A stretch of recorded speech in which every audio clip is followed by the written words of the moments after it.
Hello everyone. आज इस video में हम लोग स्टार्ट करने वाले हैं पॉलिटी। सो यहाँ पे बेसिकली ये जो है पूरा मॉड्यूल जो रहेगा ये हम क्विक रिवीजन करेंगे यूपीएससी प्रीलिम्स के लिए 2025 के लिए। सो जैसे पॉलिटी आज डिस्कस कर रहे हैं वैसे हिस्ट्री भी डिस्कस करेंगे। सो आज हम डिस्कस करने वाले हैं बेसिक्स पॉलिटी कॉन्सेप्ट। जो पॉलिटी के बेसिक कॉन्सेप्ट्स होते हैं आज हम वो पढ़ेंगे, फिर प्रियम्बल पढ़ेंगे। सो हम सीक्वेंस से पढ़ेंगे, ये रिवीजन जो करेंगे हम सीक्वेंस से करेंगे। ये बेसिकली क्विक रिवीजन है 2025 के लिए, यूपीएससी प्रीलिम्स 2025 के लिए। आप लोगों को वीडियो अच्छी लगी तो वीडियो को लाइक कर दें, चैनल को सब्सक्राइब कर दें। तो यहाँ पे आज हमारे पास है बेसिक पॉलिटी कॉन्सेप्ट। तो इसमें हम क्या क्या पढ़ने वाले हैं, कॉन्स्टिट्यूशनलिज्म पढ़ेंगे। कॉन्स्टिट्यूशनलिज्म बेसिकली होता क्या है, फीचर्स क्या है हमारे कॉन्स्टिट्यूशन के, फेडरलिज्म क्या होता है, एंड पॉलिटिकल डॉक्ट्रिन्स जो हैं वो पढ़ेंगे, political theories, majority and it's applications. Majority मतलब जो मेजॉरिटी चाहिए होती है हमें अमेंडमेंट करने के लिए कॉन्स्टिट्यूशन में, या फिर जो ऑर्डिनरी बिल पास होते हैं वो किस तरीके से होते हैं। सो ये सारी चीज़ें हम पढ़ेंगे। ये टॉपिक्स आज हम पढ़ने वाले हैं।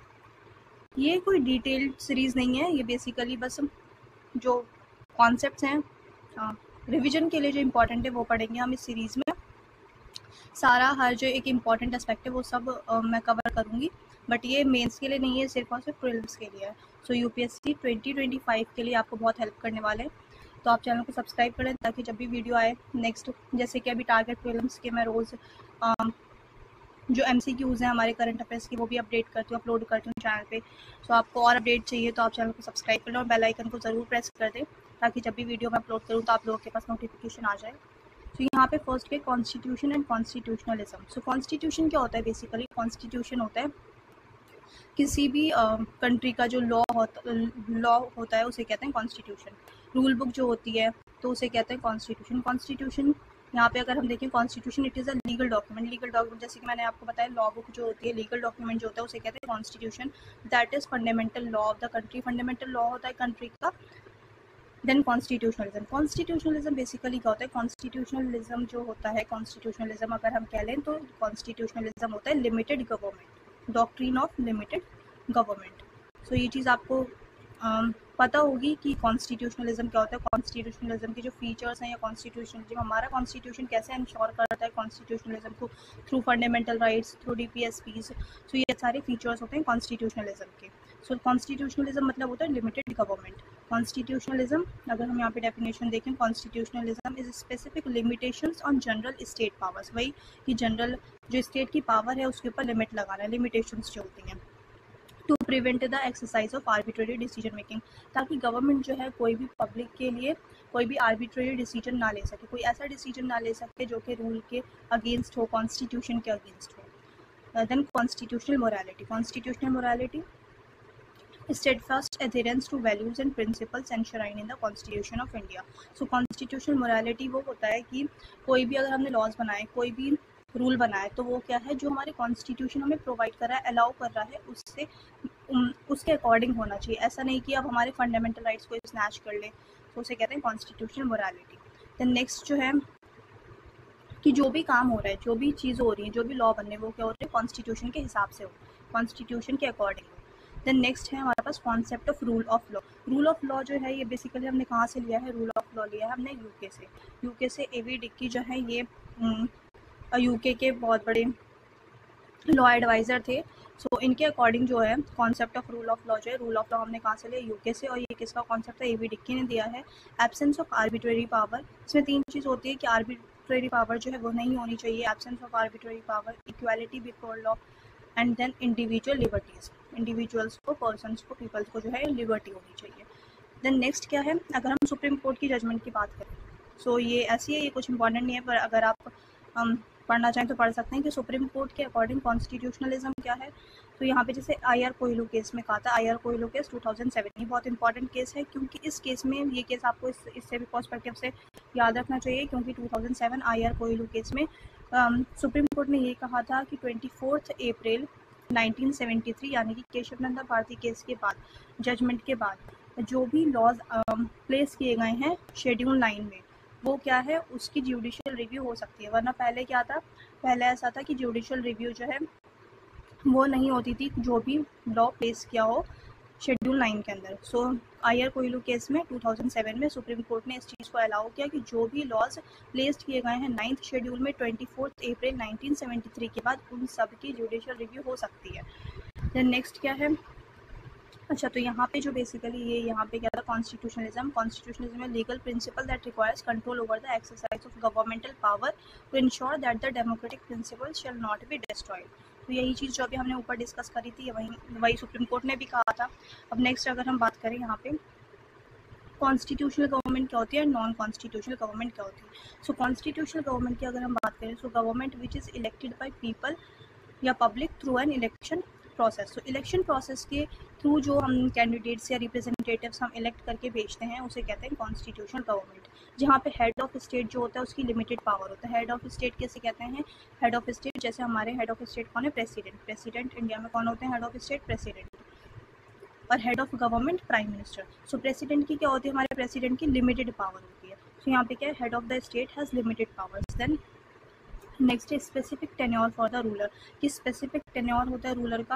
अगर हम प्रेसिडेंट की बात करें तो प्रेसिडेंट का 5 ईयर्स, अगर हम जो गवर्नमेंट है हमारी, जो भी इलेक्टेड गवर्नमेंट है उसका टेन्योर क्या होगा, चाहे सेंटर में या स्टेट में, उसका भी क्या है 5 ईयर्स। या फिर अगर हम लोकल लेवल पे बात करें पंचायत में, तो पंचायत का भी क्या होता है 5 ईयर्स टेन्योर होता है। सो क्या होता है ये कि स्पेसिफिक टेन्योर होना चाहिए रूलर का। अब कॉन्स्टिट्यूशनल गवर्नमेंट कहाँ कहाँ है, यूएसए में है, यूके में है, इंडिया में है, पाकिस्तान में और भी काफ़ी सारी कंट्रीज़ में है। देन नॉन कॉन्स्टिट्यूशनल गवर्नमेंट, अगर हम नॉन कॉन्स्टिट्यूशनल गवर्नमेंट की बात करें तो जहाँ पे इलेक्शंस नहीं होती, जहाँ पे हम कह लें मोनार्की हो या फिर एरिस्टोक्रेसी हो। सो जहाँ पे इलेक्शंस नहीं होते, ruler of the country has unlimited power. जो रूलर होता है कंट्री का उसके पास अनलिमिटेड पावर होती है उसकी, वो कोई भी रूल बना सकता है, कोई भी लॉ बना सकता है, उसके ऊपर कोई भी लिमिटेशंस नहीं होती, कोई उससे सवाल जवाब नहीं कर सकता। बट कॉन्स्टिट्यूशनल गवर्नमेंट में ऐसा नहीं होता है। जो पावर होती है गवर्नमेंट की या रूलर की वो क्या होती है, वो लिमिटेड पावर होती है। बट नॉन कॉन्स्टिट्यूशनल गवर्नमेंट में अनलिमिटेड पावर होती है रूलर के पास, कोई लिमिट नहीं होती है रूलिंग की कि वो कब तक रूल कर रहा है, इसकी कोई भी लिमिट नहीं होती है नॉन कॉन्स्टिट्यूशनल गवर्नमेंट में। जैसे कि अगर हम यहाँ पे एग्जांपल्स देखें, कतर हो गया, स्वाजीलैंड हो गया, ब्रूनी हो गया, ये स्विट्जरलैंड नहीं है, स्वाजीलैंड है, ठीक है। तो आपको याद रखना है स्विट्जरलैंड में क्या है, स्विट्जरलैंड में डायरेक्ट डेमोक्रेसी है। कितनी बार ये भी पूछ लेते हैं। सो स्विट्जरलैंड में क्या है, इनडायरेक्ट डेमोक्रेसी इंडिया में है, और अगर डायरेक्ट डेमोक्रेसी की हम बात करें तो डायरेक्ट डेमोक्रेसी हमें स्विट्जरलैंड में देखने को मिलता है। देन नेक्स्ट अगर हम बात करें written constitution and unwritten constitution, अभी हमने ऊपर कॉन्स्टिट्यूशन पढ़ा। सो कॉन्स्टिट्यूशन दो टाइप्स के होते हैं, रिटन कॉन्स्टिट्यूशन होता है एंड अनरिटन कॉन्स्टिट्यूशन होता है। सो रिटन कॉन्स्टिट्यूशन जैसे इंडिया में हमारे पास क्या है, रिटन कॉन्स्टिट्यूशन बेसिकली क्या होता है कि जो हमारे लॉज हैं, रूल्स हैं, वो सब क्या है, वो कोडिफाइड है, यानी कि वो एक जगह पे हमें मौजूद है, मिल जाएंगे। जैसे कि अगर हमें इंडियन कॉन्स्टिट्यूशन की बात करें तो अगर हमें इंडिया का कॉन्स्टिट्यूशन लेना हो तो हमें एक बुक की फॉर्म जो है, बुक हमारे पास अवेलेबल है, ठीक है। कि इसी बुक में हमारे पास सारी चीज़ें अवेलेबल है, कि फंडामेंटल राइट्स हो गया, इमरजेंसीज की प्रोविजंस हो गई, या जो एडमिनिस्ट्रेटिव प्रोविजन है, वो सारी चीज़ें इसी बुक में हमारे पास मौजूद है। सो ये क्या हो गया, ये रिटन कॉन्स्टिट्यूशन हो गया, जो कि यहाँ पे लिखा है found in legal documents duty codified, जो कि कोडिफाइड होता है, ठीक है। अगर हम अनरिटन कॉन्स्टिट्यूशन की बात करें तो अनरिटन कॉन्स्टिट्यूशन में ऐसा नहीं है कि अनरिटन कॉन्स्टिट्यूशन लिखा हुआ नहीं है, बट क्या है कि इसकी कोई बुक की फॉर्म नहीं है, मतलब ये एक बुक में आपको कुछ नहीं मिलेगा। अगर आपको फंडामेंटल राइट चाहिए तो फंडामेंटल राइट्स के लिए यहाँ पे एक अलग डॉक्यूमेंट होगा। अगर आपको पूरा एडमिनिस्ट्रेशन के लिए, अगर जैसे अब हम इंडिया में बात करें कि एग्जीक्यूटिव पावर्स हमारे इसमें मेंशन है आर्टिकल 52 से, सो यहाँ पे हमें एक बुक की फॉर्म में मिल जाता है कॉन्स्टिट्यूशन। बट अगर हमें अनरिटन कॉन्स्टिट्यूशन की बात करें तो वहाँ पे एग्जीक्यूटिव पावर्स अगर हमें देखनी हो तो उसके लिए अलग से डॉक्यूमेंट होगा। अगर हमें लेजिस्लेचर की पावर देखनी हो तो अलग से डॉक्यूमेंट होगा। बट इंडिया में ऐसा नहीं है, क्योंकि इंडिया में क्या है, रिटन कॉन्स्टिट्यूशन है हमारे पास, तो सारी चीज़ें हमें एक ही बुक में अवेलेबल है, एक ही जगह पे मौजूद है, सारी चीज़ें कोडिफाइड है हमारे यहाँ चीज़ें। बट अनरिटन कॉन्स्टिट्यूशन में जो लॉज होते हैं, रूल्स होते हैं, वो कोडिफाइड नहीं होते, अलग अलग डॉक्यूमेंट्स में अलग अलग चीज़ें होती हैं। अब नेक्स्ट है प्रीसाइज, डेफिनेट एंड सिस्टमेटिक। जो रिटन कॉन्स्टिट्यूशन होता है वो प्रीसाइज होता है, डेफिनेट होता है, सिस्टमेटिक होता है। बट अनरिटन कॉन्स्टिट्यूशन जो है वो सिस्टमेटिक नहीं होता है। जैसे कि मैंने अभी भी बताया कि फंडामेंटल राइट्स की अगर हम बात करें तो वो अलग डॉक्यूमेंट में मिलेगा। एग्जीक्यूटिव पावर की बात करें अलग डॉक्यूमेंट होगा। जुडिशरी अलग डॉक्यूमेंट में होगा। तो इसका कोई एक साथ ऐसा नहीं है कि कोडिफाइड करके एक बुक बना दी हो, तो ये अनसिस्टमेटिक होता है। देन थर्ड अगर हम बात करें यहाँ पे थर्ड फीचर की result of conscious and deliberate efforts, result of historical developments. तो अनरिटन कॉन्स्टिट्यूशन जो अगर हम देखें तो इसे क्या कहा जाता है, अनरिटन कॉन्स्टिट्यूशन को कहा जाता है इवॉल्व कॉन्स्टिट्यूशन, कि ये टाइम टू टाइम इवॉल्व होता रहता है। और हमारा रिटन कॉन्स्टिट्यूशन जो क्या है, इसको एनएक्ट कॉन्स्टिट्यूशन कहा जाता है, कि हमारा एक ही बार में क्या हुआ, एनएक्ट हो गया। अब हमारा कॉन्स्टिट्यूशन कब एनएक्ट हुआ था, 26 जनवरी 1950 को। अडॉप्ट किया था हमने 26 नवंबर 1949 को, और जो हमने अडॉप्ट किया है वो 26 जनवरी 1950 को। तो ये जो हमारा रिटन कॉन्स्टिट्यूशन क्या होता है, इसे एनएक्ट कॉन्स्टिट्यूशन भी कहा जाता है, कि एक ही बार में सारी चीज़ें लागू हो गई, एनएक्ट हो गई। बट अनरिटन कॉन्स्टिट्यूशन जो होता है वो क्या होता है, इवॉल्व कॉन्स्टिट्यूशन होता है। सो ये चीज़ आपको पता होनी चाहिए। और अगर हम एग्जाम्पल्स देखें, रिटन कॉन्स्टिट्यूशन इंडिया हो गया, फ्रांस हो गया, यूएसए हो गया। अनरिटन कॉन्स्टिट्यूशन की अगर हम बात करें तो अनरिटन कॉन्स्टिट्यूशन हमें देखने को मिलता है यूके में, ब्रिटेन में, और न्यूजीलैंड में आपको अनरिटन कॉन्स्टिट्यूशन देखने को मिलेगा। आपको सऊदी अरेबिया में अनरिटन कॉन्स्टिट्यूशन देखने को मिलेगा। सो काफ़ी सारे एग्जांपल्स हैं जहाँ पे अनरिटन, इसराइल हो गया, इसराइल में आपको अनरिटन कॉन्स्टिट्यूशन मिलेगा। सो अनरिटन कॉन्स्टिट्यूशन बहुत सारी कंट्रीज फॉलो करती है, अनरिटन कॉन्स्टिट्यूशन का जो कॉन्सेप्ट है, और हमारे पास क्या है, रिटन कॉन्स्टिट्यूशन। अब नेक्स्ट है हमारे पास फॉर्म्स ऑफ गवर्नमेंट। तो यहाँ पे प्रेसिडेंशियल सिस्टम है गवर्नमेंट का, and parliamentary system, parliamentary form of government and presidential form of government. अगर हम यूएस की बात करें तो यूएस में हमें मिलता है देखने को प्रेसिडेंशियल फॉर्म ऑफ गवर्नमेंट, और इंडिया में क्या है, पार्लियामेंट्री फॉर्म। सो इंडिया में पार्लियामेंट्री फॉर्म ऑफ गवर्नमेंट है। तो यहाँ पे the presidential system of government is the one which is the executive is not responsible to the legislature. So presidential system क्या होता है, प्रेसिडेंशियल सिस्टम बेसिकली ये होता है कि वहाँ पे जो एग्जीक्यूटिव होता है वो रिस्पॉन्सिबल नहीं होता लेजिस्लेचर को अपने एक्शन के, जो भी वो डिसीजन ले, पॉलिसीज बनाए, इम्प्लीमेंट करें, तो इसके लिए वो लेजिस्लेचर को आंसरेबल नहीं होता है। बट पार्लियामेंट्री गवर्नमेंट में जो एग्जीक्यूटिव होता है, executive is answerable to the Lok Sabha. So Indian constitution में अगर इंडिया की हम बात करें तो यहाँ पे हमारे पास पार्लियामेंट्री फॉर्म ऑफ गवर्नमेंट है। यहाँ पे एग्जीक्यूटिव जो है वो लेजिस्लेचर को आंसरेबल होते हैं। तो नेक्स्ट अगर हम बात करें यहाँ पे फीचर्स क्या क्या है पार्लियामेंट्री सिस्टम के एंड प्रेसिडेंशियल सिस्टम के। तो पार्लियामेंट्री सिस्टम अगर हम देखें इंडिया में, यूके में, जैसे मैंने आपको बताया डुअल एग्जीक्यूटिव होता है। पार्लियामेंट्री सिस्टम में हमें डुअल एग्जीक्यूटिव देखने को मिलता है कि रियल हेड होगा एंड नॉमिनल हेड होगा। Head of the state and head of the government दोनों अलग होते हैं, दोनों की पावर्स अलग होते हैं। रियल एग्जीक्यूटिव जो होते हैं हमारे प्राइम मिनिस्टर होते हैं, एंड नॉमिनल एग्जीक्यूटिव जो होते हैं वो हमारे प्रेसिडेंट होते हैं। देन कलेक्टिव रिस्पॉन्सिबिलिटी होती है आर्टिकल 74 एंड आर्टिकल 75 में मेंशन है। Fusion of power, political homogeneity, dissolution of lower house. So parliamentary system में डिसोल्यूशन ऑफ लोअर हाउस की लोकसभा जो है वो डिसॉल्व हो जाती है हर 5 ईयर्स में। तो ये पार्लियामेंट्री सिस्टम में होता है। देन प्रेसिडेंशियल सिस्टम की अगर हम बात करें तो प्रेसिडेंशियल, जैसे मैंने अभी आपको बताया, प्रेसिडेंशियल फॉर्म ऑफ गवर्नमेंट हमें यूएसए में देखने को मिलता है। तो सिंगल एग्जीक्यूटिव होता है, real and nominal just one, कि रियल एग्जीक्यूटिव भी वही होगा और नॉमिनल एग्जीक्यूटिव भी वही होगा। यानी कि जो अमेरिकन प्रेसिडेंट होता है वो रियल एग्जीक्यूटिव होता है, मतलब वही हेड ऑफ द गवर्नमेंट भी होता है एंड वही हेड ऑफ द स्टेट भी होता है।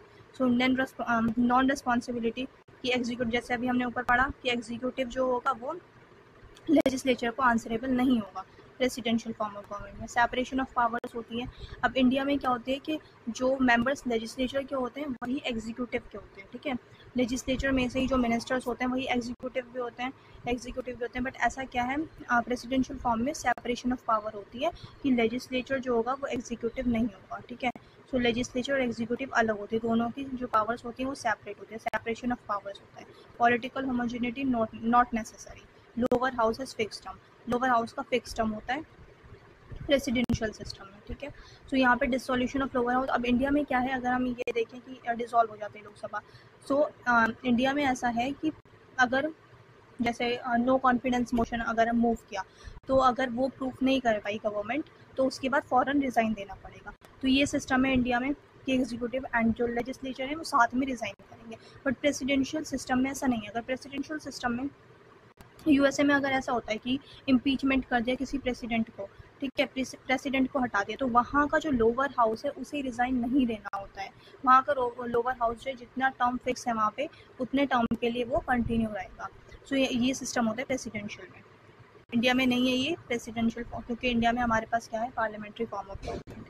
Next, in India, constitutionalism ensured by Indian Constitution, which was adopted by Constituent Assembly on India on 26 November 1914. यही चीज़ जो अभी हमने डिस्कस की थी, and became effective on 26 January 1950. The Constitution lays down the framework that democrates fundamental political code, structure, procedure, power and duties of the government institutions and sets out fundamental rights, directive principles and duties of the citizens. मतलब वही चीज़ जो मैंने आपको अभी ऊपर बताई थी कि सारी चीज़ें हमारे पास मौजूद है एक ही, चाहे वो फंडामेंटल राइट्स हो, DPSP हो, एग्जीक्यूटिव पावर हो, लेजिस्लेटिव पावर हो, तो यही चीज़ यहाँ पे लिखी है। एंड अगर हम फीचर्स की बात करें कि इंडियन कॉन्स्टिट्यूशन के फीचर्स की अगर हम बात करें तो इंडियन कॉन्स्टिट्यूशन लेंथीएस्ट कॉन्स्टिट्यूशन है, लेंथीएस्ट रिटन कॉन्स्टिट्यूशन है वर्ल्ड का। 25 पार्ट्स हैं, 12 शेड्यूल हैं और मोर देन 400 आर्टिकल्स हैं। Then second, inspiration from various sources, मतलब जो हमने हमारा जो कॉन्स्टिट्यूशन है वो हमने वहाँ के प्रोविजंस जितने भी प्रोविजंस हैं इंडियन कॉन्स्टिट्यूशन में वो हमने बोरो किए हैं डिफरेंट कंट्रीज से। जैसे अगर हम फंडामेंटल राइट्स की बात करें, प्रीएम्बल की बात करें, तो ये सारा हमने लिया है यूएसए से। और अगर हम पार्लियामेंट्री फॉर्म ऑफ गवर्नमेंट की बात करें तो पार्लियामेंट्री फॉर्म ऑफ गवर्नमेंट हमने लिया है यूके से। ठीक है, तो ये सारी चीज़ें जो, और नॉमिनल एग्जीक्यूटिव वाला जो सिस्टम है कि प्रेसिडेंट जो होंगे वो एक नॉमिनल एग्जीक्यूटिव होंगे, सो ये भी हमने कहाँ से लिया है, यूके से लिया है। सो बोरो किया हुआ है डिफरेंट प्रोविजंस जो है हमने वेरियस सोर्सेज से लिए हैं। Then mixture of rigidity and flexibility, Indian constitution जो है ना तो वो बहुत ज़्यादा रिजिड है ना ही बहुत ज़्यादा फ्लेक्सिबल है। कई जगह पे हमें वो रिजिड देखने को मिलता है और कई जगह को फ्लेक्सिबिलिटी भी देखने को मिलती है कि कितने सारे लॉज जो होते हैं वो हमारी स्पेशल मेजॉरिटी के थ्रू चेंज किए जाते हैं और कितने जो है सिंपल मेजॉरिटी के थ्रू। तो हम ऐसा नहीं कह सकते कि इंडियन कॉन्स्टिट्यूशन बहुत ज़्यादा फ्लेक्सिबल है कि आसानी से चेंज हो जाए, ऐसा भी नहीं है। या फिर हम ऐसा कह दें कि बहुत मुश्किल है इंडियन कॉन्स्टिट्यूशन, बहुत ज़्यादा रिजिड है, तो ऐसा भी नहीं है। दोनों का जो है मिक्सचर है Indian constitution. Then federal system with unitary wise, federal system है विद यूनिटरी वाइज, मतलब कि जैसे अब नॉर्मल सर्कमटेंसेस, अभी नॉर्मल सिचुएशन है तो क्या है, फेडरलिज्म हम फॉलो करेंगे कि यहाँ पे स्टेट्स की डिफरेंट पावर है जो कि 7th शेड्यूल में मेंशन की गई कि state list, concurrent list, union list, कि यूनियन अपने सब्जेक्ट्स पे बनाएगी लॉज, स्टेट अपने सब्जेक्ट्स पे लॉज बनाएगी। बट अगर नॉर्मल सर्कमटेंसेस नहीं होते, कोई वॉर वाली सिचुएशन हो गई, या फिर किसी बाहरी कंट्री ने अटैक कर दिया इंडिया पे, तो ऐसे में क्या होगा कि इंडिया जो है पूरा एक यूनिटरी फेडरेशन, मतलब फिर उस वक्त सब्जेक्ट जैसे हमें मेंशन किए गए 7th शेड्यूल में, तो स्टेट जो है फिर वो लॉज नहीं बना पाएगा। जो लॉज बनाएगी वो पार्लियामेंट ही डिसाइड करेगी कि क्या स्टेट में होना है और क्या नहीं होना है। देन नेक्स्ट अगर हम बात करें पार्लियामेंट्री फॉर्म ऑफ गवर्नमेंट की, हमने पढ़ लिया synthesis of parliamentary sovereignty and judiciary supremacy, integrated and independence judiciary, की जुडिशरी जो हमारी इंडिपेंडेंट है, fundamental rights, directive principles, fundamental duties, secular state है, यूनिवर्सल एडल्ट फ्रेंचाइजी, आर्टिकल 326, सो ये चीज़ें पता होनी चाहिए। देन सिंगल सिटीजनशिप फॉलो करते हैं हम, इंडिपेंडेंट बॉडीज़ हैं, CAG, UPSC, emergency provisions, 3-tier system of government. Then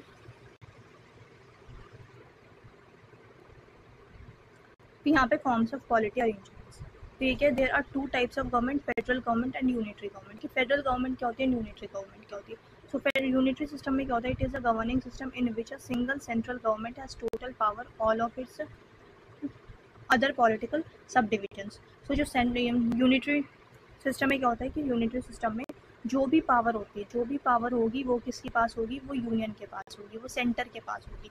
ये इसमें क्या होता है, यूनिटरी में यूनियन जो है वो डेलीगेशन ऑफ पावर होती है। यहाँ पे डेलीगेशन ऑफ पावर मतलब कि कभी भी जो है अगर यूनियन को लगे कि सेंटर को लगे कि हमें ये पावर वापस लेनी है तो ये स्नैच कर सकती है। बट फेडरलिज्म में ऐसा नहीं होता। अगर हम इंडिया की बात करें तो अगर नॉर्मल सर्कमटेंसेज है अभी, तो सेंट्रल गवर्नमेंट या यूनियन गवर्नमेंट जो है हमारी, वो स्टेट्स की पावर स्नैच नहीं कर सकती है, स्टेट्स की पावर स्नैच नहीं कर सकती है सेंट्रल गवर्नमेंट नॉर्मल सर्कमटेंसेज में।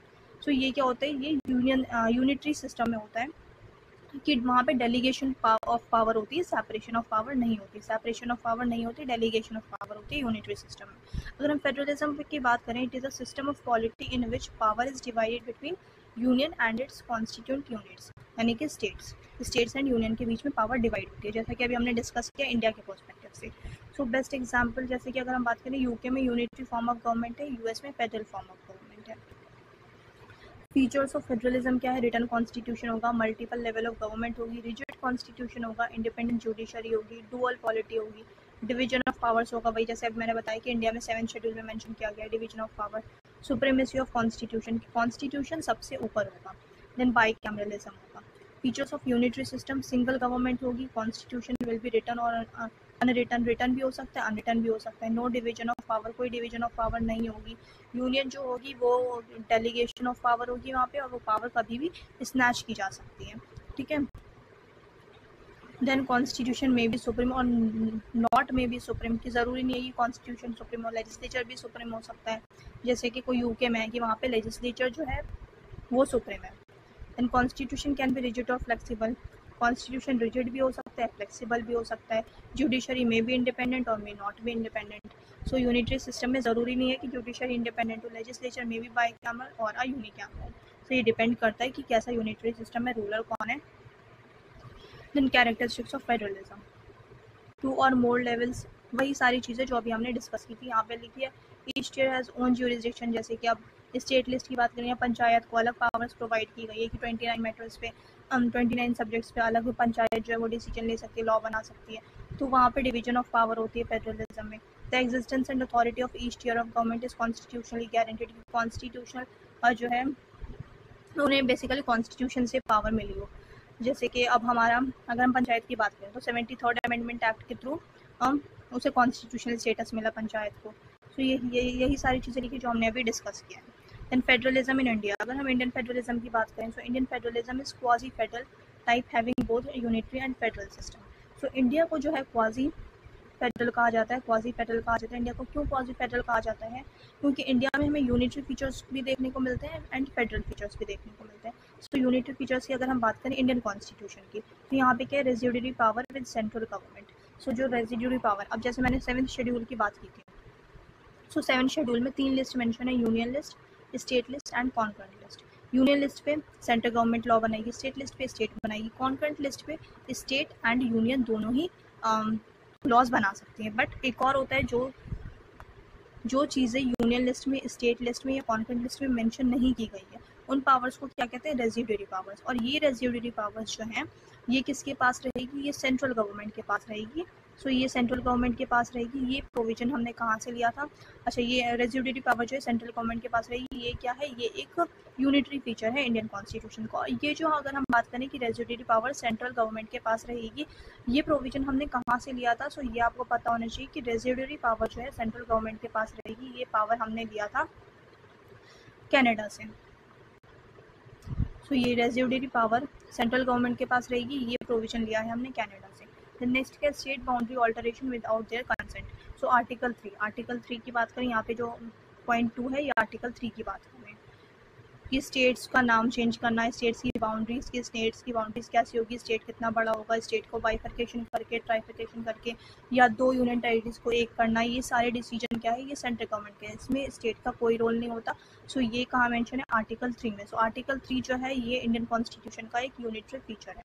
देन सिंगल सिटीजनशिप की, स्टेट और स्टेट की, या फिर जैसे हम स्टेट हैं, या अगर हम तमिलनाडु से हैं या केरला से हैं, वहाँ ऐसा नहीं होगा कि हमारी तमिलनाडु की सिटीजनशिप अलग होगी और हमारी इंडियन सिटीजनशिप अलग होगी, ऐसा नहीं है। स्टेट के लिए एंड सेंटर के लिए एक ही सिटीजनशिप है, single citizenship. All India services का provisions, post of governor of states, integrated audit by CAG, emergency provisions, appointments of high court जजेस by president, article 1 union of state. So ये सारे features जो हैं ये यूनिटरी फीचर्स हैं Indian constitution में। And federal features की अगर हम बात करें, रिटन कॉन्स्टिट्यूशन हमारे पास, कॉन्स्टिट्यूशन सुप्रीम है हमारा, डिवीजन ऑफ पावर मेंशन किया गया वही 7th शेड्यूल में अभी जो मैंने बताया, जुडिशरी हमारी इंडिपेंडेंट है और बाइकैमरलिज्म का प्रोविजन है। सो ये क्या है, फेडरल फीचर्स है। Then next, more features of unitary features reflect tilt towards central government. However, Supreme Court in SR Bommai case 1994 held that federalism is basic structure and part of Indian constitution. The next, key doctrines in Indian polity. Key doctrines, यही सारी चीज़ें जो हम ऊपर अभी discuss कर चुके हैं। तो सेपरेशन ऑफ पावर वही कि यूनियन के अलग, स्टेट के अलग पावर होती है। तो यही सारी चीज़ें कि सेपरेशन ऑफ पावर होगा। देन नेक्स्ट अगर हम बात करें तो यहाँ पे हम देख लेते हैं, theoretically we may say that the doctrine of separation of power is there in India, but it is only between the executive and the judiciary. हाँ, कि सेपरेशन ऑफ पावर की अगर हम बात करते हैं इंडिया में, तो ये सिर्फ ज्यूडिशरी एंड एग्जीक्यूटिव के बीच में। मैंने आपको पहले ही बताया था कि इंडिया में लेजिस्लेचर और एग्जीक्यूटिव सेम होते हैं, ठीक है, अलग अलग नहीं होते, एग्जीक्यूटिव अलग नहीं होते, लेजिस्लेचर अलग नहीं होते। सो ये ज्यूडिशरी एंड एग्जीक्यूटिव के सेपरेशन की जो बात करता है, ये DPSP में आर्टिकल 50 में मेंशन किया गया है। तो ये पता होना चाहिए आपको। Then the PM is a part of the union executive, yet it is the PM and the council of ministers who are the real executive, because the president has to act on the aid and advice of the council of ministers. Thus, council of ministers work in the capacity of both legislative and executive capacities, which goes against the doctrine of separation of power. So ये सारी चीज़ें हम discuss कर चुके हैं, यही चीज़ें यहाँ पे भी। देन कॉन्स्टिट्यूशनल प्रोविजंस कौन कौन से, आर्टिकल 50 जो मैंने अभी बताया, ज्यूडिशरी एंड एग्जीक्यूटिव सेपरेट होता है। Article 121, article 122, judicial conduct of supreme court and high court जजेस can not be discuss in parliament and state legislature. Then article 361, President and governors are not answerable to any court for the exercise and performance of their official duties. So article 361 आपको पता होना चाहिए। Judicial procurement की अगर हम बात करें, Keshav Nanda Bharti case में separation of power is an integral part of the basic structure of the constitution. से ये कहा था बेसिक स्ट्रक्चर जो है कॉन्स्टिट्यूशन का पार्ट है, सेपरेशन जो है, सेपरेशन ऑफ पावर जो है वो बेसिक स्ट्रक्चर का पार्ट है, ये कहा था केशव नंदा भारती केस में सुप्रीम कोर्ट ने। फिर इंदिरा गांधी वर्सेस राज नारायण केस 1975 में क्या कहा था सुप्रीम कोर्ट ने? Supreme court observe that separation of power was limited in India, कि जो सेपरेशन ऑफ पावर है इंडिया में वो क्या है, लिमिटेड है। The Supreme Court rejected the NJAC Bill 2014 as it threatened the independence of the judiciary. The next, doctrine of checks and balances. So checks and balances is a principle of government under which separate branches are empowered to prevent actions by other branches and are induced to share power. Then they are fundamental importance to tripartite governments such as that of the United States, which separate powers among legislative, executive and judicial branches. अगर हम Indian context में बात करें, checks on judiciary, the जजेस of supreme court and high court are appointed by the executive. जो supreme court के जजेस होते हैं, हाई कोर्ट के जजेस होते हैं, वो अपॉइंट कौन करता है? वो एग्जीक्यूटिव अपॉइंट करता है, यानी कि हमारे प्रेसिडेंट जो होते हैं वो अपॉइंट करते हैं। But they may be removed only if they are impeached by the parliament. Then next, checks on executive. Executive पे कैसे चेक एंड बैलेंस किया जाता है? The executive is responsible to the legislature in its functioning. So ये हम पहले discuss कर चुके हैं। Checks by judiciary on legislature and executive through the tool of judicial review and using the doctrine of basic structure. The next बात करें doctrine of basic structure. It is a judicial innovative that was propounded in the Keshavananda Bharati case on the 24th April 1973. So doctrine of basic structure की अगर हम बात करें, तो basic structure जैसी कोई भी चीज़ हमारे कॉन्स्टिट्यूशन में मेंशन नहीं की गई है। ये जो है जुडिशियल इनोवेशन है, और ये बेसिकली जो ये कॉन्सेप्ट दिया था डॉक्ट्रिन ऑफ बेसिक स्ट्रक्चर का, ये दिया था सुप्रीम कोर्ट ने केशव नंदा भारती केस में 24 अप्रैल 1973 को। Through this judiciary put a limitation on the amending powers of parliament so that the basic structure of the constitution can't be amended under article 368. Court held that no part of the constitution was beyond parliament's amending power, but the basic structure of the constitution can't be amended even with a constitutionally amendment act. सो यहाँ पे क्या है कि जो basic structure है वो कभी भी चेंज नहीं किए जा सकते हैं, कॉन्स्टिट्यूशनल अमेंडमेंट के थ्रू भी बेसिक स्ट्रक्चर को चेंज नहीं किया जा सकता है। The power to amend is not a power to destroy the constitution. ये कहा गया है कि जो बेसिकली जो पावर दी गई है पार्लियामेंट को कि हम अमेंडमेंट कर सकते हैं कॉन्स्टिट्यूशन में, इसका ये मतलब नहीं है कि आप कॉन्स्टिट्यूशन को अमेंडमेंट के थ्रू डिस्ट्रॉय कर दें। इस वजह से ये डॉक्ट्रिन ऑफ बेसिक स्ट्रक्चर बहुत ज़रूरी है। The next, the court didn't define the basic structure but only listed a few principle as being its part. वही चीज़ की ना तो कॉन्स्टिट्यूशन में मेंशन है, ना ही जुडिशरी ने इसे अच्छी तरह से बेसिक स्ट्रक्चर को डिफाइन किया है, बट कुछ चीज़ें जो हैं वो बताए गए हैं, कुछ फ्यू प्रिंसिपल्स बताए हैं कि ये क्या क्या पार्ट है, बेसिक स्ट्रक्चर का पार्ट है। जैसे कि इंडिपेंडेंस ऑफ जुडिशरी हो गया, तो ये सारी चीज़ें बेसिक स्ट्रक्चर का पार्ट है। Several such principles have been propounded by the court from time to time. For example SR Bommai के सेक्युलरिज्म की बात हो गई, जुडिशियल इंडिपेंडेंस, जुडिशियल रिव्यू। सो ये सारी चीज़ें बेसिक स्ट्रक्चर का पार्ट है। सो यहाँ पे अभी हमने डॉक्ट्रिन ऑफ स्ट्रक्चर तक कंप्लीट किया है। अब हम नेक्स्ट वीडियो में जो करेंगे वो मेजॉरिटीज़ करेंगे, मेजॉरिटी वो हम डिस्कस करेंगे। सो वीडियो अच्छी लगी आप लोगों को तो लाइक कर दें, चैनल पे नए हैं तो चैनल को सब्सक्राइब कर दें। अब मिलते हैं नेक्स्ट वीडियो में।